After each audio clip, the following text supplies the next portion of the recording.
As you know, I'm a huge fan of loading on a Dillon. I've done it for years, and I do feel like it is one of the best ways to expedite brass prep without a negligible loss in precision. But I want to step up to their high-end system, the RL1100, and see what it can do to help me get my precision loads even that much better. Let's go take a look. And this is it. This is the Dillon RL1100 system along with the DA3000. Now, I've used an automated system with my 750 for years, but truth be told, the 750 was never designed to be an automated system, so it has taken a little more upkeep, a little more maintenance, and there are always going to be certain things about it in terms of shell plate deflection, priming system, and a couple other things that require a lot more tweaking and working to get it to where you really want it. Now, the 1100 was always designed as a robust, able to automate system. Dillon stands behind it with the DA3000, which actually will keep your Dillon warranty. And some of the things that I'm excited to test out on this are shell plate deflection, primer seating consistency, as well as the ability to move dies in and out without changing the actual tool head. Now, a lot of this is stuff that can be done on other Dillon presses, and I've often said for years that if I had to pick just one Dillon press, it would honestly be the RL550. I think that is still probably the best bang for your buck, but I shoot a lot. I go through roughly, at this point, 6,000 rounds a year.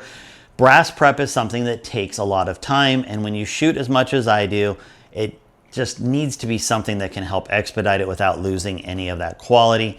I've always felt comfortable with my 750. In fact, when I won the Nationals in 2023, that was on my 750 system. But looking at the 1100 as I've unboxed it, you can definitely tell that it was meant to be a more robust system. In fact, it is meant for people that do ammo production on a light scale. It has slightly easier to replace parts, less wear and tear on the actual ram system that's going up. And the way the tool head is designed and the way the shell plate is designed, it is far more robust in terms of how it is going to come into contact with each other and apply pressure. These are all things that I really wanted to test and check out. In F-Class, there are a lot of top competitors that are going to higher and higher end systems. And while this is definitely not a necessity for the average person, when you shoot a lot, automation makes all the difference in your ability to get to the range and do what matters, which is shoot and test and practice. And while I love reloading, there are just times where I need to get to the range and get the job done. Before I start assembling all this, I'm just going to go through some of the major parts that you're looking at here. The 1100 does come with a case feeder. I have this one with the Magnum case feeder in it. I have not actually used the Magnum shell plate in it or case plate. I've always had a large rifle because I'm shooting a smaller Magnum. I don't need a giant long case, but this should work just fine for my needs. The RL1100 also is, of course, going to come with your powder system, which, while I don't typically use, I am going to be doing some testing to see just what a system like this can do to completely load a precision round, and I think that'll be interesting to play with as well. The press, of course, and then with the DA3000, you've got your control box, you've got your gearbox, and then some of the accessories like your brass chute. And with that, I'm not going to spend any more time at the bench here. I need to get over to my reloading area and start getting all of this set up. And we're going to get started here. So I've just thrown the 1100 on my bench. It's not mounted yet. And then on this side, I have all of the parts for the DA3000 and the 1100. And something to keep in mind is if you get both together, there is actually a section in the book right here that says start here for a new 1100, because otherwise you're going to have pages of disassembly that don't really matter for you. And so we're going to start with that, and I'm going to hold off bolting this down until I have it assembled and can figure out where I really want it. I think I want to put it over on the edge of the bench over here more than I want it centered here, but I'm just not sure yet, and I hate to drill holes and anchor something if I'm not totally sure. One thing to keep in mind with the the DA1100 combo here is that it does need to be bolted down. It does need to be anchored, whether you're using some other kind of mounting plate or whatever. It cannot be freestanding because of the torque involved. It's just not designed to do that. So you do need to make sure that it is anchored down. So I'm just going to get started on this, and you know, I apologize. I'm in the corner of my shop here, and I know that it is a little tough to see some things, but I'll do my best to get everything zoomed in when it matters and cover the points as I assemble it. I've never put one of these together, so this is going to be new for both of us. All right, first thing they say, temporarily install the 1100 handle. Now the 1100 handle, as opposed to the 750, which the 750, because of how it installs, it can spin sideways on you. So if you're pulling, it can actually come down a little bit if you don't have it really torqued, because it uses a nut on the bottom. The 1100 is pretty cool because it uses these flat keyed, there's 3 flat keyed sections here, and they are going to hold in place by a big grub screw that's over here on the right. All right, now that we have the handle temporarily installed, I've actually never pulled down on this thing full way. One thing I should mention is that on the back, prior to putting this together, there was a large zip tie holding this thing compressed. There were also a couple covers over the dies and the primer chute here that you have to remove. Pretty self-explanatory when you see it. All right, so we have the handle temporarily in. These parts are unnecessary. So there's a ratchet assembly, you can hear it. All right. And so it says that that is unnecessary with the 3000. These parts are unnecessary, will cause malfunction if left in place. Remove the ratchet. Okay. Remove the ratchet. Remove the priming system assembly by removing the 2 number 10 screws. Unscrew the cam guide bolt. Okay. So it looks like we're going to be removing this section up here, which acts as a ratcheting system. You can see there's like a toggle back here that holds it in place as you go. And so we're going to be removing that piece there. It does say we're obviously going to need to reinstall the primer system tube here. So we're going to work to put the parts together as much as I can. You can see here I've pulled off the primer tube assembly, and we're going to put that aside for a second here with the 2 screws. Now I try to keep things together as much as I can, so we're going to go ahead and put the 2 screws back into their holes here, and we're just going to set that aside. So we're going to remove, there's a ratchet assembly right here. So this is the ratchet assembly. It's got the teeth on it. We're going to be removing that. And it's nice because in the book it'll actually say not reused for all the parts. Okay, now we want to reinstall, carefully reinstall the bolt without the ratchet. Do not over tighten. So I'm just going to snug it just a hair. So now that's there.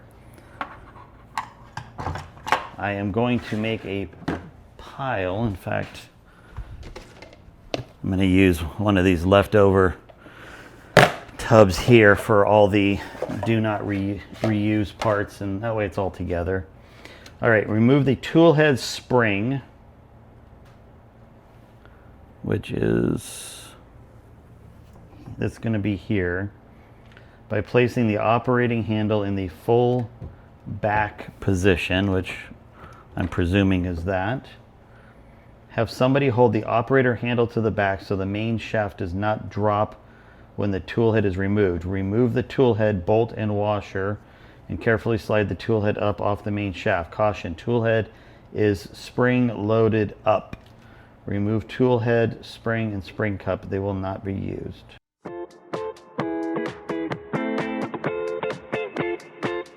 Here is the tool head once we have removed it. We reinstalled the washer and bolt on top. Now we have to remove the swaging system. First, we take out this cotter pin and post. Next, we remove the left side bolt and washer. Now this is the original drive shaft that we've pulled out, and you can see that it's greased and it had the bearings on it. And so what we need to do is we're going to grab the new drive shaft, and you can see that it's completely dry. There's no grease, and the bearings that were in here obviously had some grease, but we need to repack them a little bit. So I've got a little bit of bearing grease. We're going to go ahead and do that. We're going to stick that one in there. We've got another bearing on this side. And really, I don't think we lost too much grease, but they do say to repack the bearings just to make sure. So we're going to put that one in there. And then we have the key. If you remember, the original drive shaft had this key in it, and that is going to help. Like, you have to have the key in order for this to work right. So we're going to pull this key out. And then we are going to go ahead and want to put it on the new crankshaft here. But before we do that, again, I just want to fairly liberally put a little bit of bearing grease here. We're gonna get that all set up. So that's good. We're going to stick our key in here. And then we also need to make sure that we put our swage rod piece on, and that's just going to fit right over like that. Now we're going to slide this in, and I did forget something here. So this bearing needs to go on first, then we are going to put this in a keyed position. And it says we want the key to be towards the back. So right now, here it is at top. We want it to be to the right. So we're gonna slide this in, and then up here, we're gonna go ahead and use this to sort of wiggle the shaft to get this lined up right. So I just got it in down here. It's going through the middle, and we want to wiggle it until that key gets lined up properly. Okay, so there we go. It's through the key, and then we just need to get it through this other race over here. Okay, so that race fell out, which is fine. So now we've got that race on, and we're going to put this screw cap back over, and then I'm going to clean my hands up first so I'm not spreading grease everywhere, but we're going to get that tightened back down. And then over here, we're going to reattach. If you remember, we had the swage rod. We're going to get that reattached and put that assembly back in. Here's where we are at now. I have the 1100 pretty much ready to go and mount on the motor plate, but I need to mount the motor plate, but I don't know where I want to put it or how far out it needs to come. Now, if I had had the 1100 mounted on the bench, I could simply, because the bolt patterns are the same, you have 4 here and 4 here, you would simply undo the 1100, you would bolt these 4 down where you had your 1100, and then whatever overhang you had should be fine at that point. But there is a way to test if you have enough overhang, and I'll show you that in a second. So here's what I want to do. One, I need to figure out how far out. I want to keep it as close to over my table leg as possible while going as far that way as possible so I'm not wasting space. And I also want as little overhang as possible because I just don't want it sticking out any further than I have to.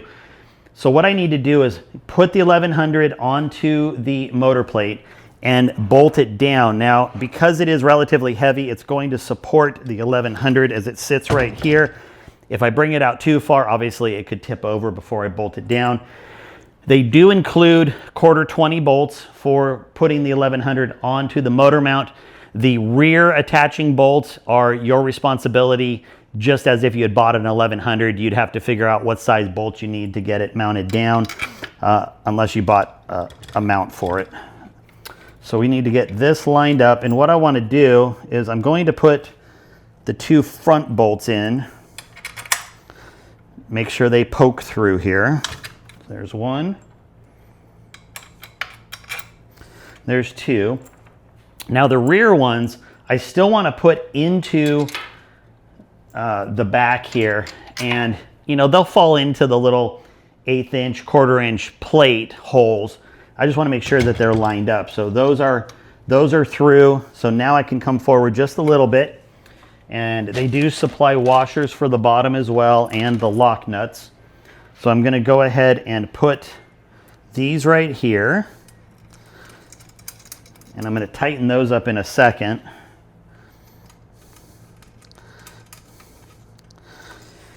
And because these bolts in the back have gone through the motor plate, I know I am good in terms of mounting this thing. So I'm going to go ahead and tighten the front ones down. Everything's in position properly. The installed bolts do stick down just enough to clear with the washers and the nuts, and we have found a good counterbalance. What we need to do is we really need to figure out this handle, and it's going to seem weird at first, but you have to make sure this handle can go fully down and fully up without banging into your bench, and every bench is going to be different. I happen to have some overhang on my bench, so if I needed to, I have a little extra. Over on the side here, there is a camming, or not a camming, but there is a spring-loaded mechanism that we are going to push in, and then we are going to put our handle on it. And this is going to allow us to see where down and up is. So I'm going to come over on this side, but right now the tool head is all the way down and my handle is clearing just fine. And if I bring it all the way up to the top of the stroke, I obviously have enough clearance, and then I'm going to bring it down one more time and make sure. Okay. And you can see that I have plenty of clearance. So there's nothing obstructing me down here, which means, and I'm pretty glad about this, that I can push this as far back as I want without worrying about it not functioning properly. So I'm essentially going to push it back all the way till the bolts pretty much hit the bench. Now I need to push it over. And what I want to do is because of the way my bench is built, I don't want to drill any holes where the frame is underneath my bench. So I'm going to go just outside of it, but that'll still allow most of the weight and pressure to go down onto the leg. So this is going to take just a second here, and I'm just kind of eyeballing this. So I'm seeing where my leg is and then where the drill hole will be, and I'm going to get it as close as I can, but still allow for the washer and the nut. So I feel like that's pretty good. Now, just because of how I am sometimes, I am going to take a square and I'm going to put this on my bench and I'm going to try to square up. So there we go. So now this is squared up to the bench face as much as possible.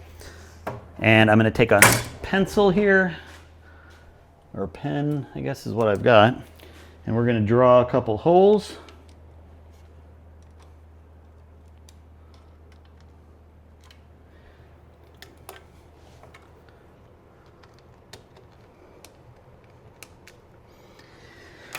And now I have everything set for where I want to mount this. So now I need to move this and drill my holes.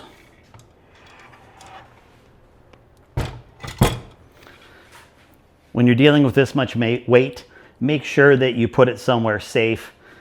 I'm going to go over here. I'm going to grab my shop vac so I can contain the dust while I'm drilling. And we're going to go ahead and get those holes drilled.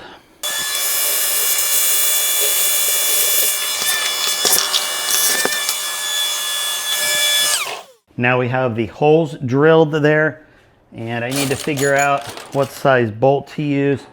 I've got 3 inches and I've got 4 inches. 4-inch seems excessive for this, so we'll go ahead and do the 3-inch. Now I need to make sure that I am using appropriate washers for this. For the underside, I have fender washers that I bought. I like fender washers. And on top here, grab 4 washers. So I've got 4 regular washers out of my washer bin here. And let's find those holes. Let's see, there we go. So now we have, there's 1.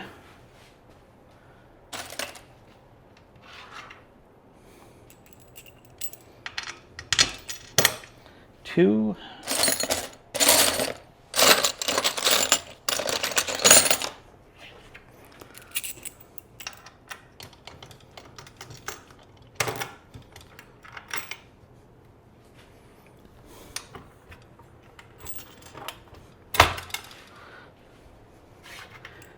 And 4. Okay, and there is a motor mount that you can swing out of the way to get that washer in, and that's what I had to do. You just pull it up and it drops right in. All right, now those are good. Let's get I've got 4 fenders and 4 lock. I really like fender washers just for distribution of load here. So let's get these on. Obviously with the fender washers, I had to make sure I had just a little more clearance against the side of my bench. Otherwise I would have just had to use a couple regular washers on that part of it. And we are bolted down. So now this thing is rock steady. It's sitting right over my leg, so it's distributing all the weight straight down. There's nothing that's gonna ever flex or bow on my bench. We should be good there. Next thing we need to do is attach the chain from here to the drive back here. So we're gonna move this cord just a little bit out of the way and move this one out of the way. Now you have to make sure that this bolt, and back here are loose, because you want to be able to, I'll show you from the inside, but see how I can rock this? I need to be able to do that to get the chain on. So we wanna pull this up as much as we can while taking the chain and putting it over the drive here.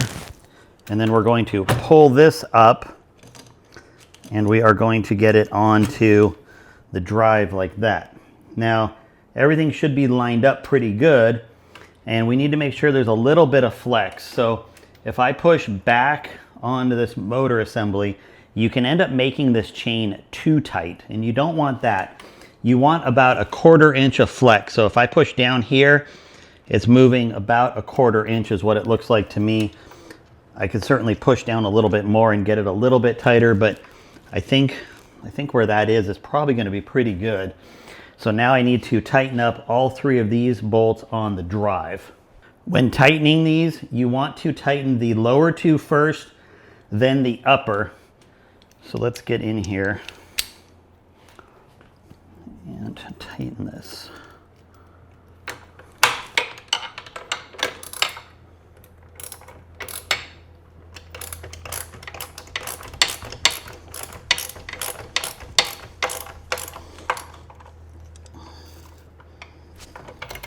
Okay, so now since I've tightened that, I want to just double check my chain, and I've got just a little bit of flex in it. So now let's tighten this back one here.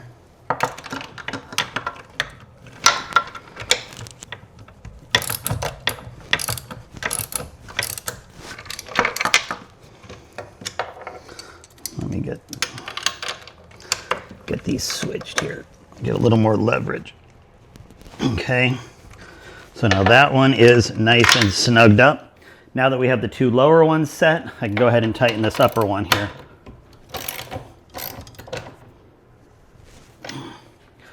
And now we have a snug chain, but it still has a little flex in it, and that's really all we want. Okay. And if I wanted to, I should be able to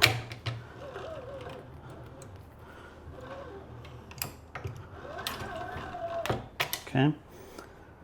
All right. And keep in mind, chains stretch over time.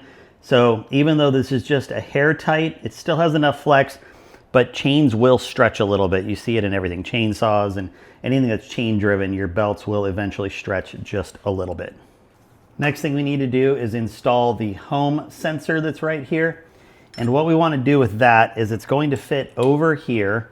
And you can see that these little ears are keeping it from going far enough. So what I need to do is take a pair of pliers and just gently bend. I'll take 2 pairs here, and we're just going to gently bend the ears out a little bit.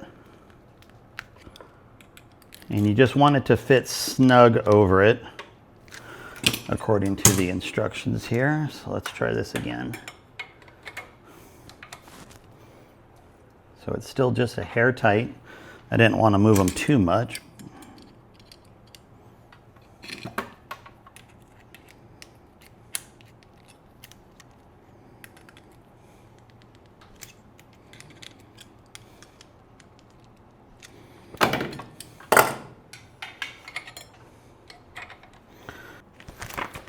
Okay, it looks like all we care about is that it gets above and below. We don't need it to be flush. We just need it to be snug. So we're going to go ahead and do that. And then we have this nut that's going to go over. This nut will go over the existing bolt right here. Next thing we need to do is attach the chute mount, and this is going to be for that giant chute hose that you can put on. One of these is going to get screwed through, so you're going to put this in, and then you are going to screw it into the side here. And then we have a large cap screw here that we are going to also install. And we're just going to make sure this is lined up. First thing we need to do is tighten down this button head, and I'm just going to stick my Allen in here and we're going to tighten that up.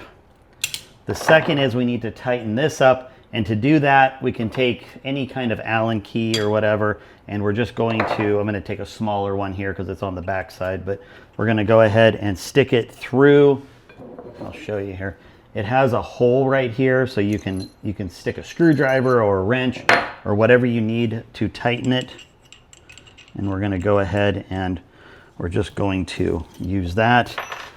Now that we have all of this installed, it is nice and solid, it's tightened down, we can begin the next part of putting up the riser and the electronics.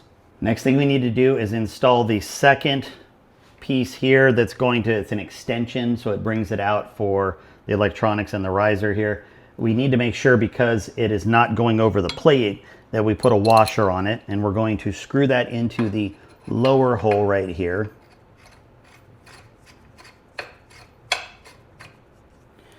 And same thing, we're going to need to take some kind of a screwdriver or Allen head, and we're going to, let me get,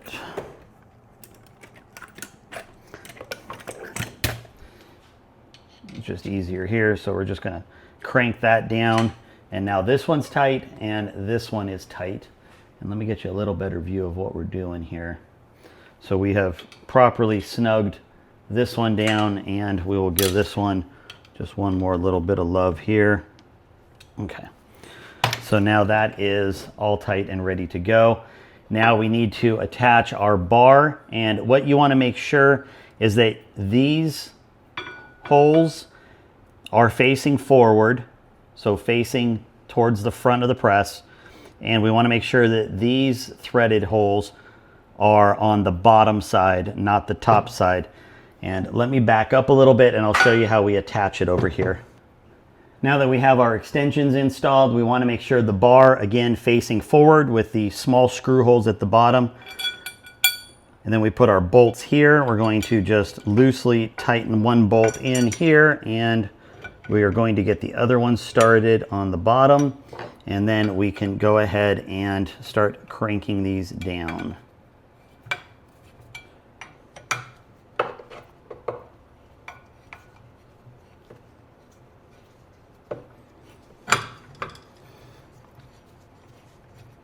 And I'm going to pull, you notice I pulled the bar close to the riser, or to the extensions.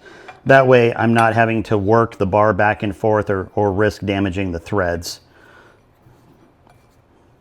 So we're going to tighten that down.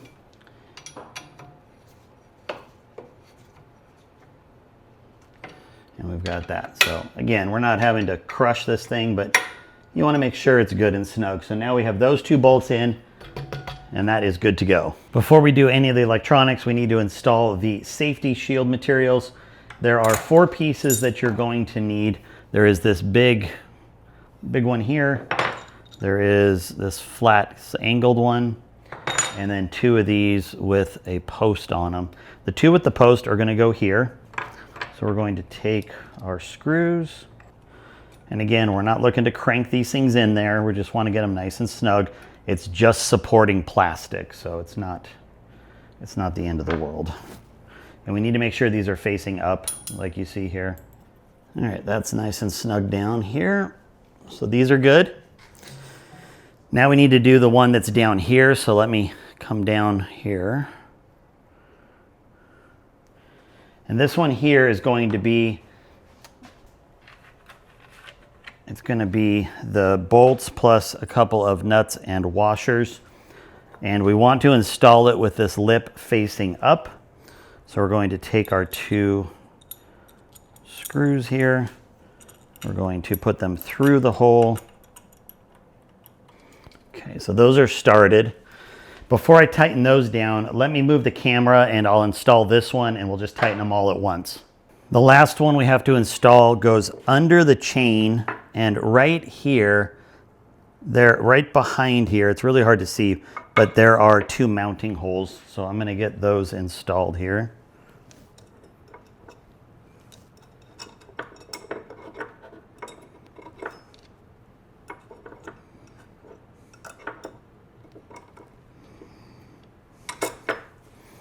It'd be easier if I wasn't trying to stay out of the way of the camera. Okay, so there's those.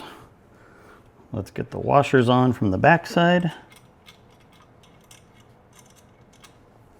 And we're going to start these lock nuts rather.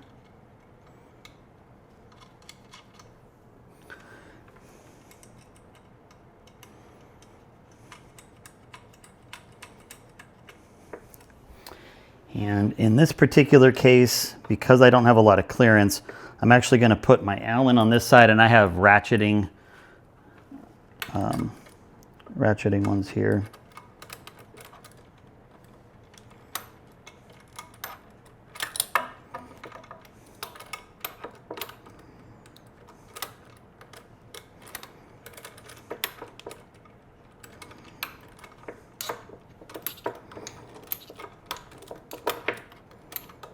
Let's see here. So because I have that ratcheting on the back, I can just do this and it just lets me tighten it up. If I had a little socket, I could do that too.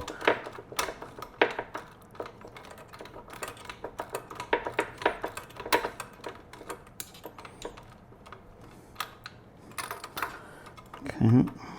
Let's do the top one here.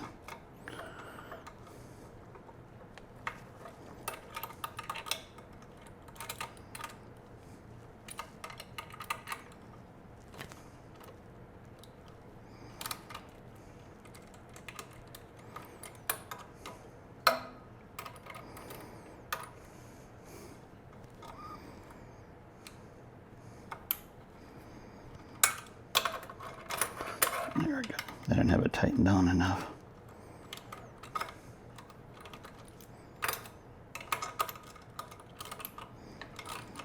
There we go.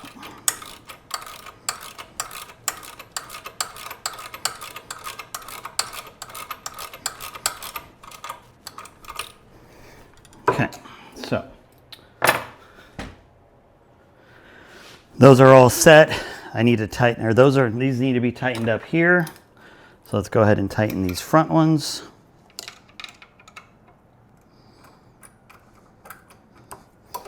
Okay, so those are tightened up. Now to the next step. Now that we have all of the anchors in place, we're gonna go ahead and test fit this. I still have the covers on this, so it doesn't look pretty yet, but we're just gonna make sure everything lines up. There we go. So that is the protector just to keep your fingers out of there. Next thing we need to do is install the cover shield for the crank side. And to do that, we are going to need 3 sets of these, which is this extension, this all thread with a button cap on it, and then washer and nut. And the goal here is going to be to have the extensions so that they push away enough here. And judging by how this is supposed to work, what we're going to do is we're going to take the cover first. Let me get the 3 bolts out here. And we're going to take a washer. And we're going to do this.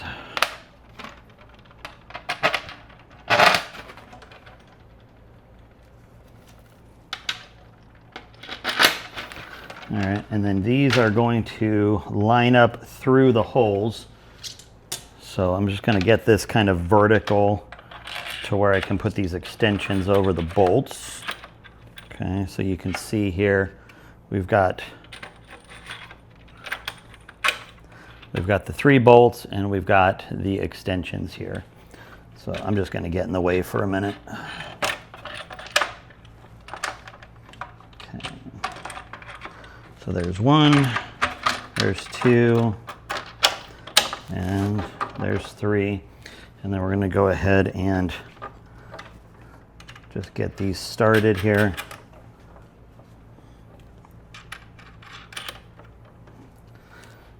That wasn't too bad. Okay. And again, these don't have to be very tight, they just need to be snug. So I'm just gonna hold on to the nuts here because I don't want to crack the plastic or anything. So these are just, they're just hand snug, but it's not going anywhere, and they're not loose or anything like that. So we are good there. It does leave this exposed like it's supposed to, so you can still get your manual wrench on there. All right, now it's time for the electronics. First thing we're going to install onto the post for the electronics is the safety shield switch. It's just going to screw in from the back. There are 2 not self-tapped, but pre-tapped holes here. So we're just going to get those installed there. And that's just a little toggle switch that's going to ensure the plastic is on when you're operating it. Otherwise, it'll disable it so that you don't hurt yourself. Next up, we need to attach the electronics. It's going to go into the 3 spots here. So let's go ahead and do this.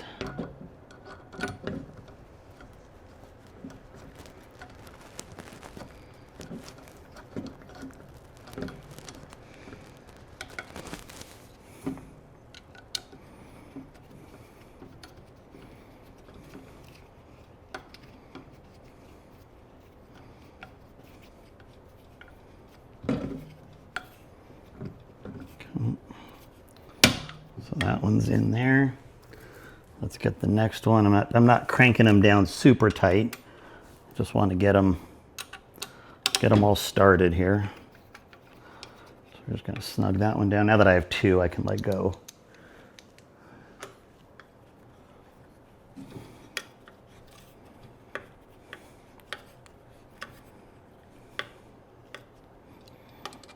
Okay.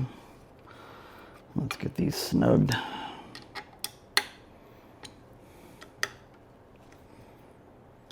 Okay. All right.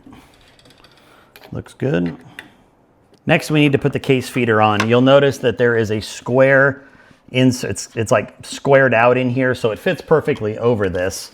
And you just want to make sure you drop it in the correct orientation so that the cases are falling down to here. And then we have the feeder tube, which is going to set into here and then just snap. So now we have the cases, and they do have a little sticker that shows you which way is up.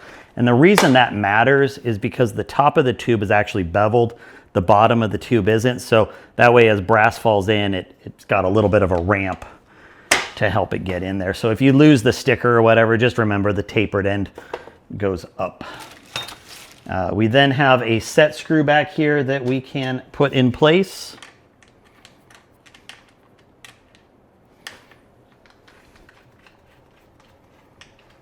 And that's just going to hold it where it is.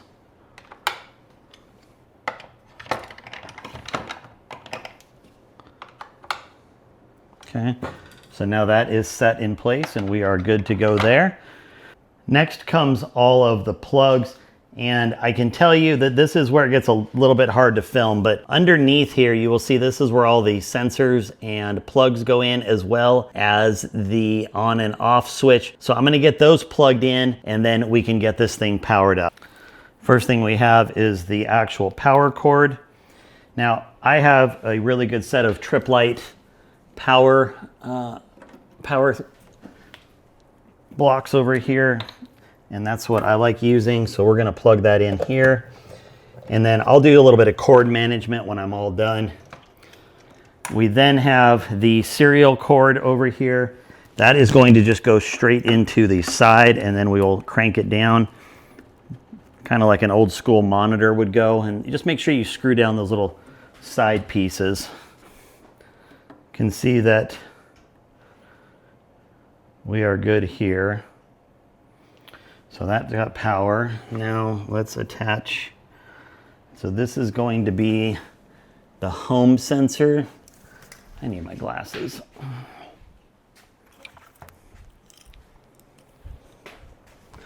All right, now we are going to attach, let's see, stop. Okay, this is the home sensor. So that one's gonna go there. And they do have a chart right here that you can certainly look at if you need to find it. And that's the home sensor. We then are going to have, this is our manual button stop. That one is going to go in the remote. So that one is the stop switch. That's going to be right here.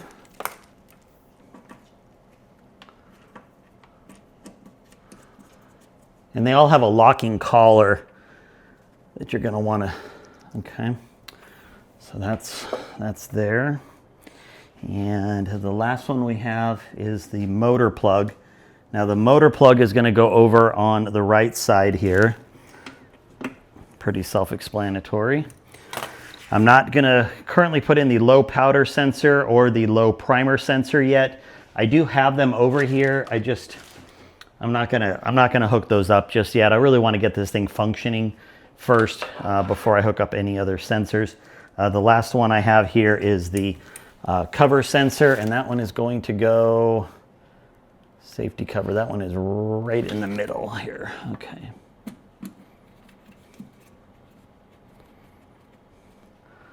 So I currently have everything plugged in that's going to plug in. We have the power, we have the motor assembly plugged in, and now we are showing everything's good here.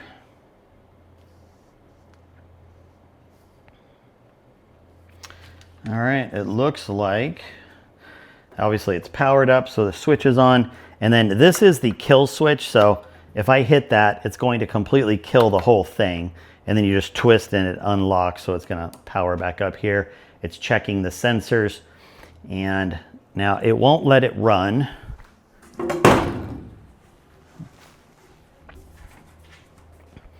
So now that we have that in place, I'm just going to throw the cover on. Because of that cover sensor that's here, we have to make sure that cover is on before we can test anything. And let's see here, we're going to go into our menu, and I'm going to set my top delay. It's currently set to 0. I want to set it to 2000 milliseconds, which is the highest, just because I want a little bit of delay at the top. The next setting down, let's see, we're going to go back.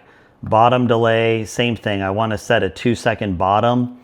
And mainly because in my case with precision loading, I want to have it stop, make contact, dwell for, it's going to be 2 seconds, and then go to the top and dwell. I don't want it just ramming back and forth. So if you were doing, like maybe pistol or something where you're just really looking for speed, you could lower these times down, but I just want the 2-second up, 2-second down.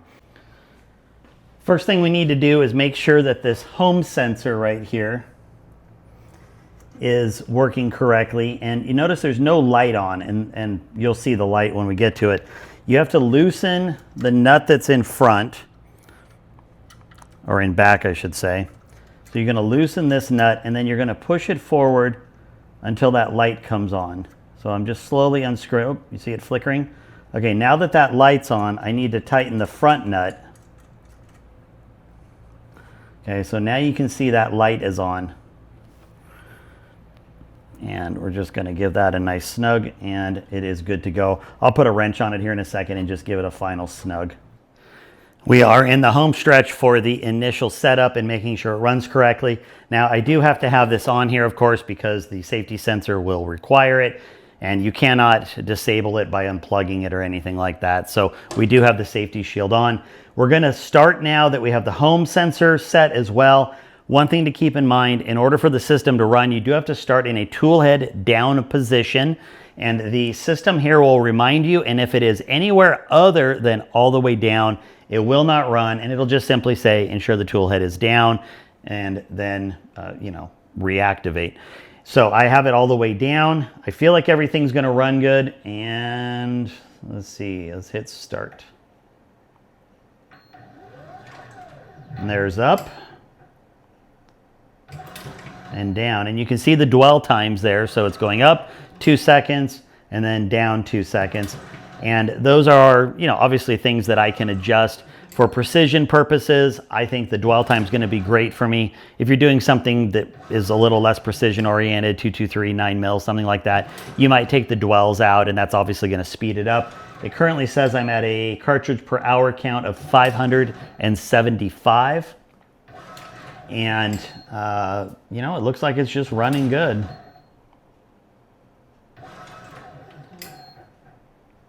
Just nice and stable. I will say it does seem like some of the reasons that I wanted to get it are definitely visible, which are I'm seeing very positive impact on the tool head. One thing, if you have a 750, while I love using it and it's been very successful for me, you do notice that it flexes a little bit because it is not technically designed to be run on an automated system. This is meant to run like this, and you can see with the tool head, it is really coming down and working the way that it should. And it looks like I'm getting really positive impact up and down, which is really what I'm looking for. There are 2 locator pins that also go down into the base that help make sure that there is no twist or anything like that. I've gone ahead and stopped it, and keep in mind you want to stop it in the down position because that is how the system needs to start. If for some reason you stop it in between, again, just throw the manual handle on, bring the tool head down, and then you can start the machine back up. Overall, I think this was a pretty easy put together. The instructions were relatively clear. I really didn't have any problems with it. And I think if you're starting from scratch with an 1100 or a CP2000, you're going to have a pretty easy time of it. I can't imagine it would be too much more difficult if you already have one of those on a bench. You just have to remove a few parts, and again, the manual chronicles that. One thing to keep in mind, this will not work on a 1050 system, any of them, and that is because they are built a little bit differently and it just won't work on it. So CP2000 or RL1100. I'm excited to show off what this thing can do in the future and really do some fun testing with it. So with that, I appreciate you guys watching. I hope this helps you get a little better at reloading, and I do hope you get a chance to go out and shoot and have some fun. We will talk later.